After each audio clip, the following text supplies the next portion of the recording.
In this video, we will learn how to find out if there is a relationship between two categorical variables. When dealing with the relationships between two categorical variables, we can't use the same correlation method for continuous variables. We will have to employ the use of the chi-square test for the association. The chi-square test is intended to test how likely it is that an observed distribution is due to chance. It measures how well the observed distribution of data fits with the distribution that is expected if the variables are independent.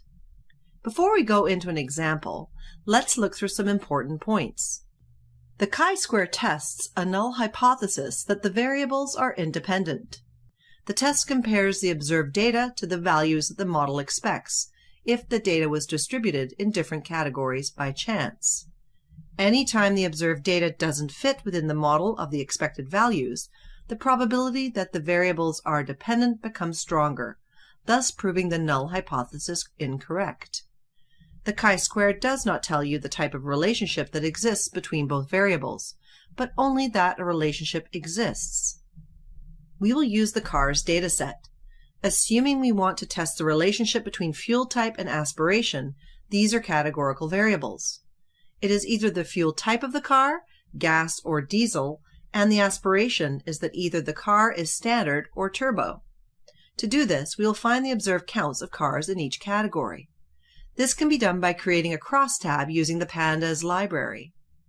A crosstab is a table showing the relationship between two or more variables. When the table only shows the relationship between two categorical variables, the crosstab is also known as a contingency table. In our case, the crosstab or contingency table shows us the counts in each category. A standard car with diesel fuel, a standard car with gas fuel, a turbo car with diesel fuel, or a turbo car with gas fuel. The formula for chi-square is given as follows. The summation of the observed value, i.e. the counts in each group minus the expected value, all squared, divided by the expected value. Expected values are based on the given totals. That is, what can we say individual cells would be if we did not know the observed values? To calculate the expected value of a standard car with diesel, we take the row total, which is 20, multiplied by the column total, 168, divided by the grand total of 205. This will give you 16.39. If we do the same thing for turbo cars with gas fuel, we will take the row total, 185, multiplied by the column total, 37, and we divide by the grand total, 205, to get 33.39. If we repeat the same procedure for all of them, we get these values.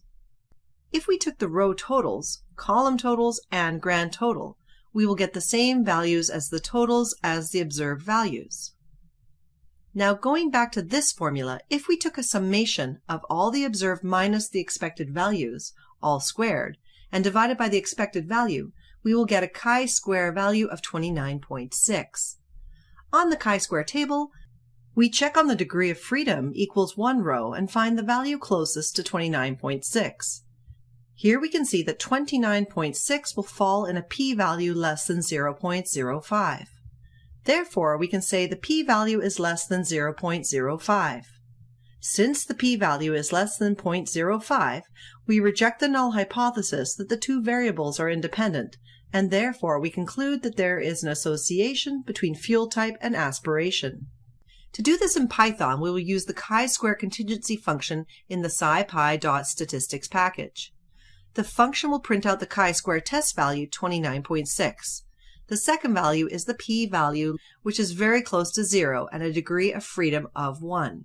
If you remember, the chi-square table did not give an exact p-value, but a range in which it falls. Python will give the exact p-value. We can see the same results as in our previous slides. It also prints out the expected values, which we also calculated by hand. Since the p-value is close to 0, we reject the null hypothesis that the two variables are independent, and conclude that there is evidence of association between fuel type and aspiration.